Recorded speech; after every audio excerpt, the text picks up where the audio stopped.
بسم اللہ الرحمن الرحیم۔ السلام علیکم مائی یوٹیوب فیملی، میں ڈاکٹر عظمیٰ شفاعت۔ تو آج میں پھر ایک بار ایک نئے ویڈیو کے ساتھ آپ لوگوں کے سامنے حاضر ہوں، جس کا موضوع ہے ایک گینگسٹر نے کیسے اسلام میں داخلہ لیا، کیسے وہ اسلام کنورٹ کیا۔ ایک گینگسٹر کی کہانی ہے، یہ بہت ہی ایموشنل سٹوری ہے، بہت ہی اچھی کہانی ہے۔ تو لاسٹ تک ویڈیو میں بنے رہیں، اور تو پھر چلتے ہیں دین کی باتیں ساتھ میں سیکھتے ہیں۔ میں کم از کم 10-11 سال تک گینگ وار کا لیڈر رہا ہوں۔ میرا ایک گینگ برانکس میں تھا، ایک گینگ کوئنز میں تھا، بروکلن میں بھی میرا ایک گینگ تھا۔ میں پرتشدد جرائم، مسلح ڈکیتی اور گینگ وار جیسے جرائم میں ملوث تھا۔ میں ایک ایسا شخص ہوں، جب آپ پاس سے گزریں تو آپ میرے ساتھ ملنا نہ چاہیں۔ میں نے اپنے آپ کو خدا سمجھنا شروع کر دیا تھا۔ پہلی بات جو میں نے کہی وہ یہ تھی کہ میں کبھی مسلمان نہیں ہو سکتا، میں کبھی اپنی پیشانی زمین پر نہیں رکھ سکتا۔ یہ ایک منشیات فروش پر حملہ اور ڈکیتی تھی۔ میں گرفتار ہو گیا، لیکن اب منشیات استعمال نہیں کر سکتا تھا۔ میں اب شراب نہیں پی سکتا تھا، پارٹیاں بھی ختم ہو گئی، سب کچھ ختم ہو گیا۔ میں خود سے سوال کر رہا تھا اور کہہ رہا تھا کہ میری سوچ سے آگے بھی کچھ تو ہونا چاہیے، اور یہی وہ وقت تھا جب آذان کی آواز سنائی دی۔ وہ بہت خوبصورت آواز تھی۔ میں وہاں جانا چاہتا تھا جہاں سے آواز آ رہی تھی، کیونکہ یہ بلاوا تھا۔ یہ وہ جواب ہے جس کی تمہیں تلاش ہے، وہ جواب جسے تم ڈھونڈ رہے ہو، وہ جواب جسے تم ڈھونڈ رہے ہو۔ السلام علیکم بھائی عبدالعزیز۔ وعلیکم السلام ورحمۃ اللہ وبرکاتہ۔ ہماری دعوت پر تشریف لانے کا شکریہ۔ ہم انٹرویو میں آپ کو خوش آمدید کہتے ہیں۔ آپ کو یہاں دیکھ کر بہت خوشی ہوئی۔ میں اس سوال سے آغاز کرتا ہوں کہ عبدالعزیز کون ہے؟ آپ ہمیں اپنی زندگی کے بارے میں مختصر طور پر بتانا پسند کریں گے؟ میں بروکلن نیو یارک میں پیدا ہوا تھا۔ 10 سال کی عمر میں برانکس چلا گیا، تقریباً 80 کی دہائی کے شروع میں۔ میں بنیادی طور پر لاطینی سیاہ فام لوگوں کے درمیان رہتا تھا۔ وہ ماحول اتنا برا تو نہیں تھا، لیکن بہرحال اس میں گینگ اور اس طرح کی چیزیں موجود تھی، اور بڑے ہوتے ہوئے میری پرورش سخت حالات میں ہوئی تھی۔ میں اکلوتا بچہ تھا۔ میری نانی نے میری اور میری خالہ کی پرورش کی۔ ہمارے علاوہ گھر میں کوئی اور بچہ نہیں تھا۔ میں منشیات کا عادی تھا، میں شراب نوشی کرتا تھا۔ میں پرتشدد جرائم، مسلح ڈکیتی اور گینگ وار جیسے بہت سارے جرائم میں ملوث تھا۔ جب میں 3 ہفتے کا تھا تو میرے والد کا انتقال ہو گیا تھا، اور میری والدہ چلی گئی اور مجھے میری نانی کے پاس چھوڑ دیا۔ تو اس طرح کے حالات میں بڑے ہوتے ہوئے بہت سے سوالات ایسے ہوتے ہیں جن کے جواب آپ ڈھونڈنا چاہتے ہیں، لیکن آپ کو ملتے نہیں ہیں۔ اس وقت میں نہیں جانتا تھا کہ میں کون ہوں، میں نہیں جانتا تھا کہ میرا مقصد کیا ہے۔ مجھے واقعتاً اس کی کوئی پرواہ نہیں تھی کہ میں زندہ رہتا ہوں یا کم عمری میں ہی مر جاتا ہوں۔ چنانچہ میں نے سڑکوں پر آوارہ گردی شروع کر دی، اور وہاں سڑکوں پر بہت سے لوگ ہوتے تھے، تو انہوں نے مجھے قبول کیا۔ اس طرح میں چل پڑا، اور یہیں سے گینگ لائف کا آغاز ہوا۔ کیونکہ جب آپ کو گھر میں محبت اور توجہ نہیں ملتی تو آپ اسے کہیں اور سے حاصل کرنے کی کوشش کرتے ہیں، اور یہ توجہ جو آپ حاصل کرتے ہیں وہ ٹھیک نہیں ہوتی۔ تو پھر ہوا یہ کہ میں نے اس طرز زندگی کو اپنا لیا، وہ طرز زندگی جس نے مجھے یہ اختیار دیا کہ میں جو بننا چاہوں بن جاؤں۔ مجھے گینگ لائف سٹائل میں مزہ آنے لگا۔ میں نے ایک لمبے عرصے تک اس کا مزہ لیا۔ مجھے گولی ماری گئی، مجھے مارا پیٹا گیا، مجھے ایک بار چاقو بھی مارا گیا، مجھے بیٹ سے مارا گیا، بہت بار میں نے مار کھائی، کئی بار مجھ پر گولی چلی، میں نے لوگوں پر گولیاں چلائی۔ میں ایک گینگ لائف گزارنا چاہتا تھا، اور چونکہ میں نوجوان تھا اور کوئی سمجھانے والا نہیں تھا، لہٰذا میں نے اسے اختیار کر لیا۔ آپ سڑکوں کے حالات تو جانتے ہیں، آپ جانتے ہیں کہ وہ آپ کو زندہ کھا جائیں گے۔ کیا آپ ہمیں ان دنوں میں لے جا سکتے ہیں؟ آپ کس قسم کی سرگرمیوں میں مشغول تھے؟ سامنے والے شخص کو خود سے ڈرانے کے لیے جو بھی کرنا پڑے، منشیات فروشوں کو لوٹنے سے لے کر دوسرے گینگ کے لوگوں پر فائرنگ کرنے تک، لڑائیوں میں شامل ہونا، چھوٹی چھوٹی باتوں پر لڑنا، یہ ثابت کرنا کہ میں اگلے شخص سے زیادہ جنونی ہوں۔ میں نے اپنی زندگی کا زیادہ تر وقت یہ ثابت کرنے میں گزارا کہ میں ایک ایسا شخص ہوں جس کا آپ سامنا کرنا نہیں چاہیں گے۔ تو مسلح ڈکیتی سے لے کر منشیات فروشوں کے کاروبار کی جگہ میں داخل ہونا، ان کو لوٹنا، ان پر گولیاں چلانا جبکہ وہ آپ پر گولیاں چلا رہے ہوں، پارٹیوں میں جانا، لڑائیوں میں شامل ہونا، صرف اس وجہ سے کہ آپ کو وہ گینگ پسند نہیں ہے، وہ گینگ آپ کے گینگ کو پسند نہیں کرتا۔ آپ ایک دوسرے کی طرف دیکھتے ہیں اور پھر اچانک یہ منظر ہوتا ہے کہ ہم اسے گولی مار دیتے ہیں، کیوں نہیں، یا چلو باہر لڑتے ہیں، اور پھر آپ جانتے ہی ہیں، اور پہلے گینگ لائف ایسی ہوتی تھی۔ अब बिल्कुल मुख्तलिफ है। आजकल ये और भी बदतर हो चुकी है, लेकिन ये इतनी बुरी नहीं थी जितनी अब हो चुकी है, क्योंकि हमारे ज़माने में ये सिर्फ पागलपन था। आप जानते हैं कि इतनी ज़्यादा पुलिस नहीं होती थी, तो अगर कुछ हो जाता तो पुलिस को आने में कम से कम 1 या 2 घंटे लग जाते थे। इस किस्म के मामलात में ख़ास तौर पर अगर इसमें हथियार भी शामिल हों। जितना ज़्यादा मैं ये करता उतने ही ज़्यादा लोग इस बारे में बात करते या वो इसे देखते और इसका तज़किरा करते। उतना ही ज़्यादा मैं खुद को मजबूत महसूस करता, उतना ज़्यादा पुरजोश होता, क्योंकि अब मैं खौफ पैदा कर रहा हूँ। मैं लोगों के लिए एक खतरा बन रहा हूँ। मैं एक ऐसा शख्स हूँ, जब आप पास से गुजरें तो आप मेरे साथ मिलना ना चाहें। मैं कम से कम 10-11 साल तक गैंग का लीडर रहा। मेरे बहुत से साथी थे और हमने बहुत सी मुश्किलात पैदा की। ये वो जिंदगी थी जिसमें मुझे मजा आता था, क्योंकि उस वक्त तक मैं इसी एक जिंदगी को जानता था। क्योंकि इस मरहले पर मेरी जिंदगी में मजहब की कोई अहमियत नहीं थी, क्योंकि जो मजहब मुझे सिखाया जाता था वो मैंने कबूल नहीं किया था। ब्रॉन्क्स में आपका एक गैंग था? मेरा एक गैंग ब्रॉन्क्स में था, एक गैंग क्वींस में था, ब्रुकलिन में भी मेरा एक गैंग था। मेरे पास अलग अलग जगहों पर अलग अलग लोग मौजूद थे। तो मेरे पास Brooklyn, Queens, Bronx, Manhattan, Jersey, Philadelphia, Connecticut, इन सब जगहों पर लोग मौजूद थे जो मीटिंग में आया करते थे। सबसे बुरी चीज क्या थी जिसका आपने इर्तिकाब किया हो, जिस पर आपको वाकई पछतावा हो? टूवर्ड्स इटर्निटी में हमें आपकी सपोर्ट की जरूरत है। ये खैराती इदारा है जिसका मकसद इस्लाम का पैगाम 10 ज़बानों में पूरी दुनिया तक पहुंचाना है। इसकी सपोर्ट करके आप जरिया बन सकते हैं लोगों के इस्लाम कबूल करने का, हराम चीजों को तर्क करने का, नमाजी बनने का, हिजाब पहनने, कुरान पढ़ना, सीखने और बहुत से नेक कामों का। और आप इन तमाम नेक कामों के अजर में हिस्सादार होंगे इंशाअल्लाह ताला। टूवर्ड्स इटर्निटी को अतियात जमा करवाएं और इस सुनहरे मौके को जाया ना करें। सबसे बुरी चीज क्या थी जिसका आपने इर्तिकाब किया हो, जिस पर आपको वाकई पछतावा हो? मेरे ख्याल में वो चीज़ ये है कि अगर मैं इस्लाम कबूल ना करता, मेरे ख्याल में वो बहुत बड़ी चीज़ है। ये बहुत बड़े पछतावे की बात होती। आप जानते हैं कि कुरान पाक में इरशाद है, जब आप किसी एक इंसान को कत्ल करते हैं तो गोया आप पूरी इंसानियत को कत्ल करते हैं, और जब आप किसी एक इंसान को बचाते हैं तो ऐसे है गोया आप पूरी इंसानियत को बचाते हैं। तो मैंने इस्लाम कबूल करने से पहले उस जमाने में इंसानियत को तबाह करने में हिस्सा लिया, और मैंने ना सिर्फ ये कि अपने खालिक के बारे में सवाल किए, बल्कि मैंने अपने खालिक को बुरा भला कहा, माज़अल्लाह। और ये तकलीफ की वजह से था। शैतान को आपके साथ खेलने का बेहतरीन मौका उस वक्त मिलता है जब आप तकलीफ में मुब्तला हों और गुस्से में हों। ईमान के हवाले से आपकी जिंदगी कैसी रही? आप क्या कीदा रखते थे? मैं हकीकत में किसी भी चीज पर ईमान नहीं रखता था। मुझे मसीहियत में धकेल दिया गया था। मैं कभी भी मसीहत से मुतमईन नहीं था। मुझे ये बात समझ में नहीं आती थी कि मैं किसी दूसरे इंसान से दुआ मांगूं ताकि वो मेरे खालिक के पास मेरी सिफारिश करे। तो मुझे खुदा तक अपनी बात पहुंचाने के लिए यसू से मांगना पड़ता था।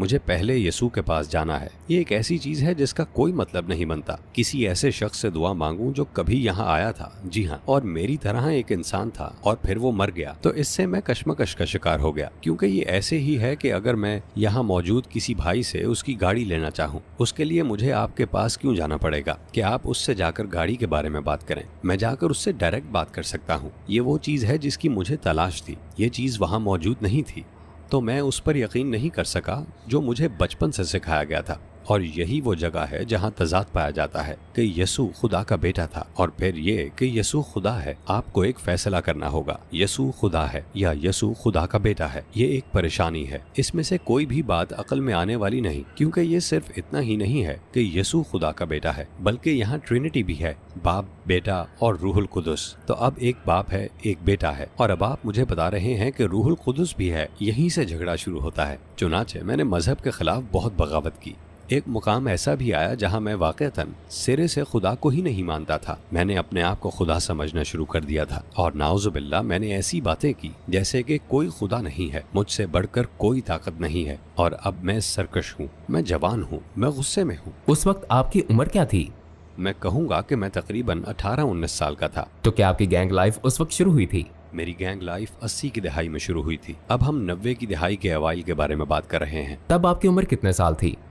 तकरीबन 10 साल। कोई माँ नहीं थी। मेरा मतलब है कि घर में कोई माँ, कोई बाप नहीं था, कोई मर्द रोल मॉडल नहीं था। एक वक्त था जब मुझे चारों तरफ से घेर लिया गया और मुझ पर गोली चलाई गई, लेकिन वो मुझे लगी नहीं। और फिर एक और वक्त था जब एक शख्स आया और मुझ पर गन तान ली, और जब वो ट्रिगर दबाने लगा तो उसने काम नहीं किया। गन से गोली नहीं चली। तो हाँ, मैं बहुत कुछ सह चुका हूँ। एक बार मुझे मार पीट कर अस्पताल पहुंचा दिया गया। बहुत बार मेरा पीछा किया गया कि अगर मैं पकड़ा जाता तो, और उस वक्त मैं वाकई मरने से नहीं डरता था, लेकिन कोई रहनुमाई ना होने की वजह से स्ट्रीट लाइफ का मेरी जिंदगी में बहुत किरदार है। तो आपसे लोग डरते थे? जी हाँ। लेकिन क्या ये आपको सुकून बख्शता था? उस वक्त इसमें सुकून मिलता था, लेकिन जब आप चले जाते हैं और आप रात को अकेले होते हैं तो आप खोखलापन महसूस करते हैं, खालीपन वापस आ जाता है, और यही है जो आप सुबह उठते हैं और खला को पुर करने के लिए यही सब दोबारा करने लगते हैं। तो ये ऐसा था गोया आप इस खला को दोबारा भर रहे हैं। ये ऐसे ही है जैसे आपके पास एक कार हो, जब आपकी कार में पेट्रोल खत्म हो जाता है तो आपको उसमें मजीद पेट्रोल डालना पड़ता है। चुनाचे में सारा दिन अफरा तफरी मचाए रखता था। रात का वक्त होता तो मेरा पेट्रोल खत्म हो जाता तो मैं क्या करता, जैसे ही सुबह का वक्त होता और मैं बाहर जाता तो ये पेट्रोल भरने का वक्त है और वो सब दोबारा से शुरू कर देता। अफरा तफरी एक ऐसी चीज थी जिसमें उस वक्त मुझे मजा आता था। इससे आपको महसूस होता है कि कोई आपको छू नहीं सकता, आपको कुछ नहीं हो सकता, हर कोई आपके साथ कुछ भी करने से डरेगा। तो आप जानते हैं कि ये उस वक्त दिन में इत्मीनान देता था, लेकिन रात को मुझको मालूम होता कि कुछ गलत हुआ है और कुछ ठीक नहीं है। ये एक मुश्किल काम था। दूसरे लफ्जों में मेरी रूह ही मेरे खिलाफ बगावत कर रही थी। किसी न किसी दर्जे में मुझे मालूम था कि ये गलत है, मुझे मालूम था कि कुछ गलत हो रहा है, लेकिन उस वक्त मैं खुदा पर ईमान नहीं रखता था, क्योंकि मेरा ये कहना था कि अगर खुदा मौजूद है तो मैं इन सब हालात से क्यों गुजर रहा हूँ। मैं खुदा से नाराज था, यहाँ तक कि मैं इस्लाम लाने से पहले खुदा को बुरा भला कहता था। तो आप किस बात पर खुदा से नाराज थे? मेरी वालिदा ने मेरे वालिद को कत्ल कर दिया, तो इस वजह से मैं इस हाल में पहुंचा जहां मैं था, यानी शदीद गुस्से में। और फिर ना सिर्फ उसने ऐसा किया बल्कि फिर वो उठी और चली गई, वो बिल्कुल गायब हो गई। मैंने नहीं, मैं वाकई खुदा के बारे में शक में था, क्योंकि मुझे लगा कि अगर कोई खुदा है तो मैं इन सब हालात से क्यों गुजर रहा हूँ। और फिर क्या हुआ? आप जेल गए? ये एक मंशियात फरोश पर हमला और डकैती थी। ये एक मज़हका खेज कहानी है, क्योंकि जिस रात मुझे गिरफ्तार किया गया उस रात ही मैंने फैसला किया था कि मैं खुदकुशी कर लूंगा। मैंने इसकी पूरी मंसूबाबंदी कर ली थी, क्योंकि मुझे यकीन हो चुका था कि अब जिंदगी में कुछ बाकी नहीं रह गया और जिंदा रहने के लिए कुछ नहीं बचा, तो फिर यही खत्म क्यों ना कर दूं। मुझे ऐसा महसूस होता था कि मेरी जिंदगी का कोई मकसद नहीं है। उन्होंने मुझे खुदकुशी करने से कम 2 घंटे पहले गिरफ्तार कर लिया और मैं खुशी से उनके साथ चला गया। और जब मैं खुशी से उनके साथ चला गया, उसकी वजह वो जुर्म था जिसका मैंने इर्तिकाब किया था, और अब मजबूर हो गया। ना सिर्फ ये कि मैं खुदकुशी करने के काबिल नहीं रहा, बल्कि अब मैं मंशियात इस्तेमाल नहीं कर सकता था। मैं अब शराब नहीं पी सकता था, पार्टियां भी खत्म हो गई, सब कुछ खत्म हो गया। अब कोई जुर्म नहीं हो सकता। आप ऐसी जगह फंस गए हैं जहां आप मुश्किल में पड़ सकते हैं, या आप ऐसा कर सकते हैं कि खुदा ने मुझे जो नेमत अता की वो गौर व फिक्र था, और इस तरह मैंने इस्लाम को पा लिया। मेरे पास मंशियात छोड़ने के लिए काफी वक्त था, मेरे पास शराब से दूर होने के लिए काफी वक्त था। गैंग का कोई मेंबर ऐसा नहीं है जिससे मेरा उस वक्त कोई ताल्लुक हो। मैंने साफ होना शुरू कर दिया। मैंने ये देखना शुरू कर दिया कि मैं कैसे गलत रास्ते पर चल पड़ा था, और फिर मैंने शुरू किया। शुरू में एक मौका ऐसा था कि बस ठीक ही है। अब मैं जानता हूँ कि मैं जो महसूस करता हूँ उसकी वजह क्या है। अब मुझे हर उस चीज का सामना करना पड़ा जो मैंने किया था। अब मैंने खुद को मुजरिम महसूस करना शुरू कर दिया। अब मुझे बुरा लगने लगा। ये मुश्किल था, क्योंकि ये सब चीजें जो आप करना चाहते थे, जो खेल आप खेलते थे, वो सब खत्म हो गया, वो सब वहीं रुक गया। आज तक मैं कहता हूँ कि ये खुदा की रहमत थी, क्योंकि गन मेरे पास पहले ही मौजूद थी, मेरे पास गोली भी मौजूद थी, और मेरे पास पूरा मंसूबा भी था कि मैंने क्या करना है। जो चीज मेरे मंसूबे में नहीं थी वो ये थी कि पुलिस आती है और दरवाजे पर दस्तक देती है, और मैं दरवाजा खोल देता हूँ, और मुझे उस दिन गिरफ्तार कर लिया गया, और उसके बाद मैं 3 साल बाद तक अपना घर नहीं देख सका। ये एक ऐसा तजर्बा था जो मैं कह सकता हूँ कि अगर वैसे ही नताइज हासिल करने के लिए दोबारा ऐसा करना पड़े, यानी ये कि मैं खुदा को पालूंगा, तो मैं इसे दोहराने को तैयार हूँ, क्योंकि यही वो जगह है जहाँ खुदा का पैगाम मुझ तक पहुँचा। ऐसा क्या हुआ कि आपने इस्लाम लाने की तरफ पेशकदमी शुरू कर दी? मैंने तलाश करना शुरू किया, और मैंने कहा कि कोई तो जवाब जरूर होगा।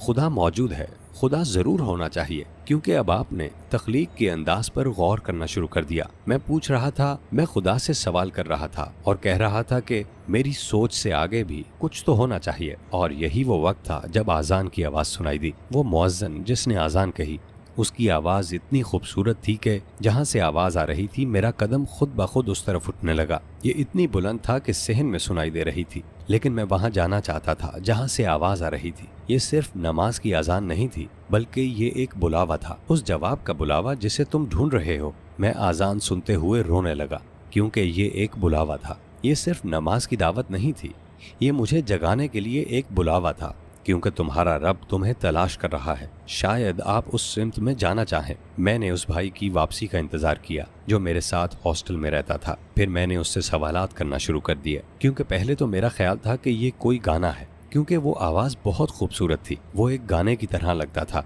मैंने कहा वो कौन सा गाना था जो मस्जिद से सुनाई दे रहा था, और वो कहने लगा कोई भी गाना नहीं था। मैंने कहा हाँ था, वो एक गाना था, मैं जानता हूँ, उसमें अल्लाह अकबर कह रहा था। और वो कहने लगा ओह वो आज़ान थी। मैंने कहा आज़ान वो क्या है, वो क्या है? और वो कहने लगा ये नमाज के लिए बुलावा है, ये आज़ान आपको बताने के लिए है कि नमाज शुरू होने वाली है। मैंने कभी किसी को ऐसी आज़ान कहते नहीं सुना। और वो कहने लगा मुझे अंदाज़ा लगाने दो, आपके पास लोगों से सीखने का वक्त नहीं था।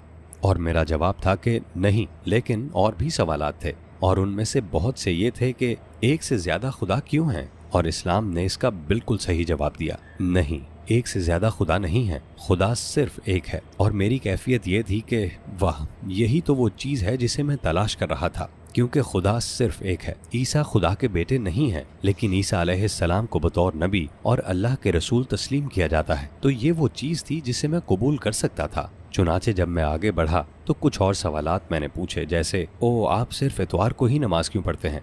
नहीं, हम दिन में 5 वक्त नमाज पढ़ते हैं। ठीक है, ये बात समझ में आती है, दिन में 5 बार हर रोज। मैंने कहा ठीक है, तो ये मसीही और कैथोलिक लोगों की तरह नहीं है कि आप पीर से हफ्ता तक पार्टी करते हैं और फिर इतवार को आप चर्च जाएं और आपको माफ़ी मिल जाती है।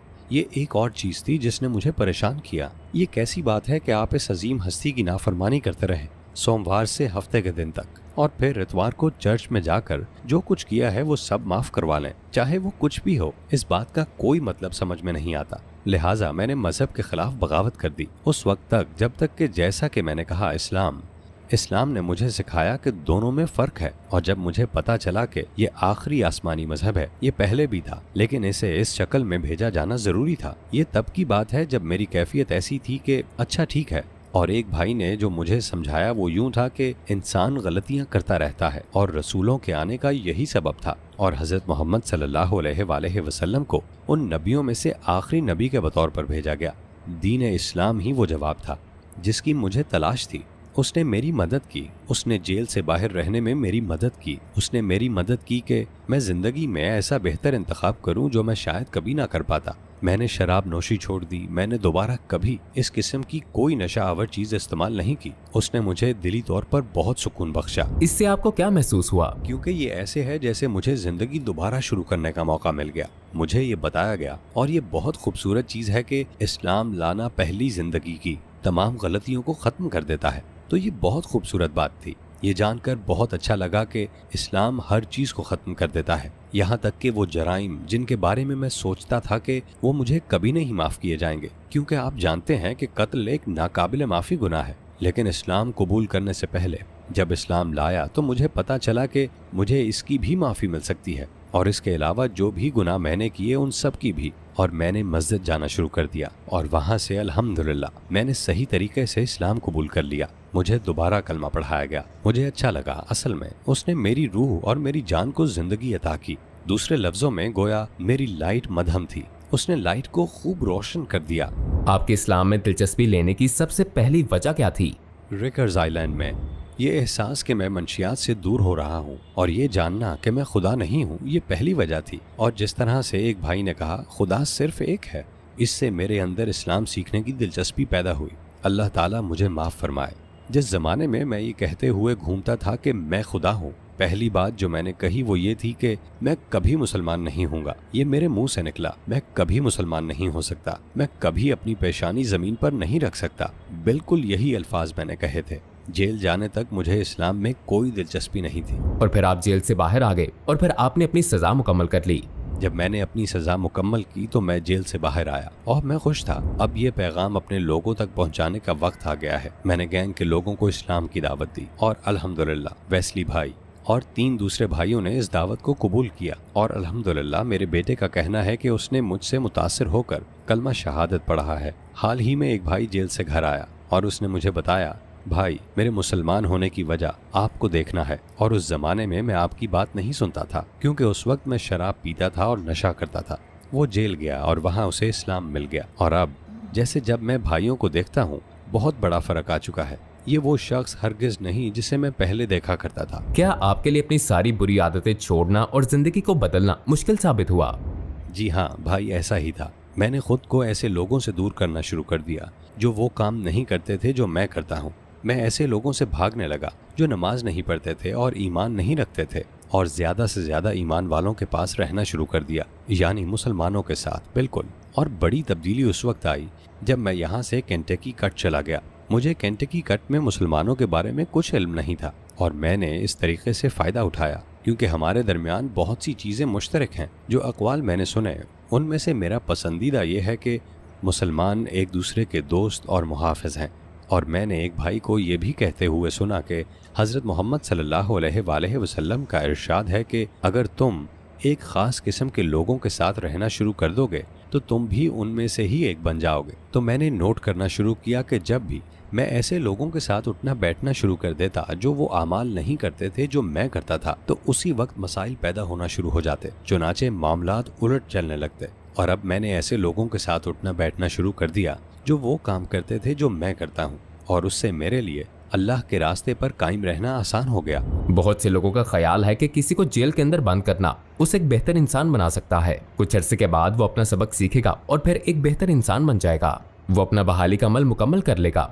क्या आपको लगता है कि इस्लाम के अलावा किसी दूसरे निज़ाम से ये मकसद हासिल हो सकता है? इंसानियत के लिए हल सिर्फ इस्लाम है। मैं ऐसा क्यों कहता हूँ? इसकी वजह यह है कि अगर ये इस्लाम ना होता तो मुझे नहीं लगता कि मैं कभी कोई सबक हासिल कर पाता। मैं आज भी जेल में आ जा रहा होता, या बहुत मुमकिन है कि मैं शायद अब तक मर चुका होता, क्योंकि मेरी रहनुमाई के लिए कुछ मौजूद नहीं था। और यहीं से मसाइल जन्म लेना शुरू हो जाते हैं। मुझे पूरे दिल से यकीन है, पूरे दिल से, कि यही एक हल है। आमीन। एक गैंग में खास किस्म का भाईचारा होता है। जब आप इसका मवाजना इस्लामी भाईचारे से करते हैं तो ये बिल्कुल मुख्तलिफ है। ज्यादातर औकात भाई खौफजदा रहते हैं और यही उनकी वफादारी की वजह होती है। तो वो गैंग आपको दिखाते हैं कि उन्हें आपसे मोहब्बत है, क्योंकि वो नहीं जानते कि आपके दिमाग में क्या है या आप उनके साथ क्या कर सकते हैं। जबकि इस्लाम में आपको मोहब्बत आज़ादाना तौर पर दी जाती है। आप जानते हैं, ऐसा नहीं है कि मैं आपसे इसलिए मोहब्बत करता हूँ क्योंकि मैं आपसे डरता हूँ। इस्लाम में ये है कि मैं आपसे मोहब्बत करता हूँ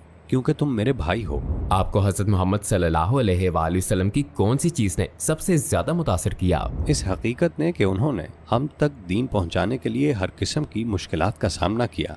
उन्होंने बहुत ज़्यादा जिस्मानी तशद्दुद बर्दाश्त किया, बहुत ज़्यादा बदजुबानी बर्दाश्त की, बार बार उनको झुठलाया गया, उन्हें उनके घर से निकलने पर मजबूर कर दिया गया। ये सब कुछ सहने के बावजूद उन्होंने तहम्मुल और बुर्दबारी से काम लिया। वो एक ऐसी शख्सियत हैं जिन्होंने वो काम कर दिखाए जो मेरे ख्याल में कोई इंसान नहीं कर सकता, क्योंकि इसके लिए एक ख़ास किस्म के इंसान की ज़रूरत होती है, और वो इंसान सिर्फ कोई नबी या रसूल ही हो सकता है जो इस तरह की मुश्किलात का सामना कर सके और साबित कदम और मजबूत रहे और अल्लाह के रास्ते पर कायम रहे और लोगों को दीन सिखाने का सिलसिला इसी तरह जारी रखे जैसे सिखलाने का हुक्म उसे अल्लाह ताला ने दिया है। मुझे हज़रत मोहम्मद सल्लल्लाहु अलैहि वसल्लम की इस खूबी ने सबसे ज़्यादा मुतासिर किया, इस हकीकत ने कि वो कभी भी बनी नौअ इंसान से मायूस नहीं हुए, और ये कि उन्हें पूरी इंसानियत के लिए रहमत बनाकर भेजा गया था। तो तसव्वुर करें कि आप जन्नत में पहुंच जाते हैं और हज़रत मोहम्मद सल्लल्लाहु अलैहि वसल्लम का दीदार करते हैं, तो आप उनसे क्या अर्ज करेंगे?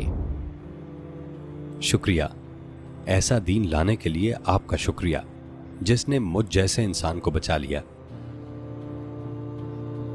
शुक्रिया, आप ऐसे इंसान बने कि जो मेरी खातिर क़यामत के रोज़ खड़े होने और बोलने को तैयार हुए। आपका शुक्रिया कि आपने खालिस इस्लाम सिखाया और इसे गुस्से और नफरत की बजाय अमन का पैगाम बनाने की तालीम दी। और आखिर में, अगर आपको दुनिया के तमाम गैर मुस्लिमों से बात करने का मौका मिले तो आप उन्हें क्या पैगाम देना चाहेंगे? अगर आपके पास सिर्फ चंद लम्हे हों। मैं ये कहना चाहूँगा कि सुनो, अपना दिल खोलो, अपने कान खोलो, तासुब से काम ना लो। ये मत देखो कि दूसरे क्या करते हैं, इस्लाम को देखें और अपने लिए पैगाम हासिल करें। ये जिंदगी गुजारने का एक खूबसूरत तरीका है। इसमें उन सब सवालात के जवाबात हैं जो तुम ढूंढ रहे हो। इससे तुम्हें सुकून मिलेगा। माशाअल्लाह से बहुत ही खूबसूरत स्टोरी है, बहुत ही खूबसूरत इंटरव्यू था एक गैंगस्टर का कि कैसे वो इस्लाम में आया।